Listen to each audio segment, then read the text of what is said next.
Aangoo Iyyaasuu waggaa 3 eega ture booda bara 1916tti mormii cimaan kuffifamee kufinsa isaatiif kan sababa ta'an. Akkam jirtu nagaa fayyaa arraan tanas deebinee jirra daawwattootaa fi hordoftoota AK Jamaa viidiyoo seenaa guddaa of keessaa qabu qabannee isinii deebine akka waliin beenutti subscribe like godhuudhaan akka nu jajjabeessitan abdii isinirraa qabna. Seenaa Iyyaasuu yookiin kan mooticha Iyyaasuu shira isa irratti xaxame waliin seenaa isaa keessatti eenyu akka irratti xaxe viidiyoo kana gara duubatti waliin ilaalla. Turtii gaarii. Mootiin Iyyaasuun Itoophiyaa keessatti nama akkaan cimaa seenaa guddaa qabudha. Mootiin Iyyaasuun seenaa Itoophiyaa keessatti nama seenaa addaa fi xiyyeeffannoo guddaa qabudha. Inni yeroo gabaabaaf bara 1913 hanga bara 1916 yeroo gabaabaaf bulchus seenaan isaa falmii fi mormii baay'eedhaan guutamaa ture. Seenaa Iyyaasuu dhimmootan armaan gadii kanaan dhiyeessuun ni danda'ama. Iyyaasuun bara 1897 Walloo Warraaluu keessatti kan dhalate yoo ta'u, abbaan isaa Raas Mikaa'el bulchaa Walloo kan turan. Haati isaa ammoo Wayzeroo Sharaawaggaaf ishee intala mootii Minilik turteedha.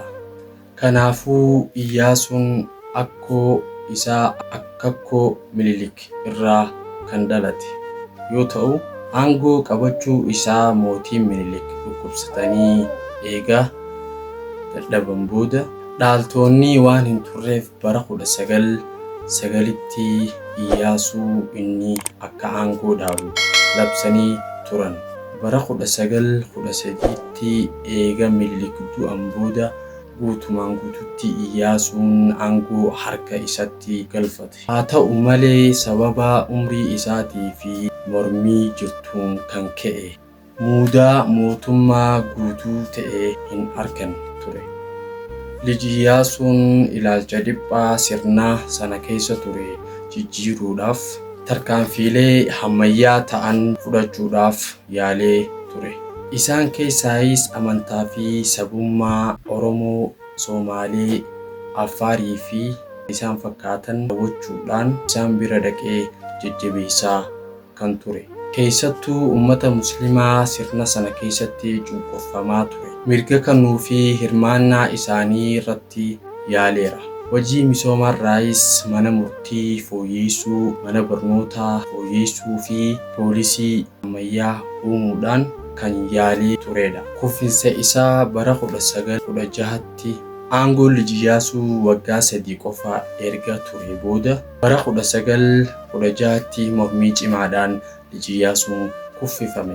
Kufinsa isaatiif sababa kan ta'an mormii Shawaa mootummoota gurguddoo uummata Shawaa turan. Dhiibbaa fi aangoon isaanii akka hin xiqqaanne sodaatan ture. Dhimma amantaatiin Iyyaasuun wal qabatee Iyyaasuun gara kiristaanumarraa gara musliimummaa yookaan islaamummaatti jijjiirratee gama amantaatiin Iyyaasuun musliima ta'eera. Gaa'ila baay'ee uummata musliimaa wajjinis uummatee tureera.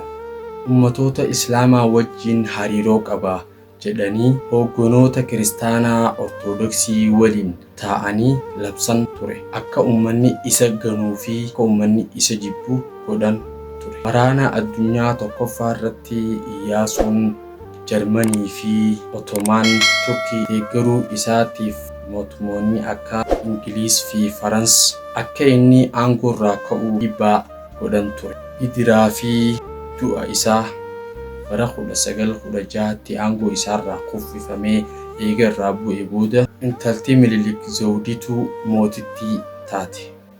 Iyyaasuun waggoota baay'eedhaaf baqatee Goojjaamii fi Affaar keessatti shaleessuuf yaalus dhumarratti bara 1921tti booji'amee mana hidhaa keessa seenee osoo jiruu bara 1935 Xaaliyaan gaafa Itoophiyaa weerartu haala iccitii ta'een akka du'e taasifame. Walumaa galatti Liji Iyyaasuun sirnoota yaada durii cabsuuf kan yaalaa ture yommuu ta'u, garaagarummaa sabootaatii fi amantaaleetiis akka irratti xiyyeeffatee humnaan gara sun irratti cimaa akka ture hubatamee jira. Gama biraatis immoo Sajaasa yeroo sanaatiin xaxamee kan mo'amee kufe ta'e, xaxamee kufee maqaa xureeffame kan ta'e ture. Liji Iyyaasuun akka kufuus kan godhe obsa dhabuu fi dandeettii akka hin qabne ta'uu isaa akka ta'e jedhamee hamatamaa kan akkasitti maqaa balleessan ture. Egaa daawwattootaa fi hordoftoota kiyya, seenaan kun seenaa Liji Iyyaasuuti. Seenaa kana goota akkanaa qabna amantiidhaaf qabsaa'aa ture jennee yaadna. Daawwattootaa fi hordoftoota kiyya, egaa viidiyoo kanaas nu dindeesse subscribe hin dagatiin kana kan jabeessaa. Viidiyoolee akkanaa isiniif hojjechuudhaaf yookaan seenaa nama tokko kan beektan, goota tokko kan beektan fidaa jaa koomentii irra naa barreessaa. Nagaan naa turaa. Hanga viidiyoo kanaatti walitti deebinu.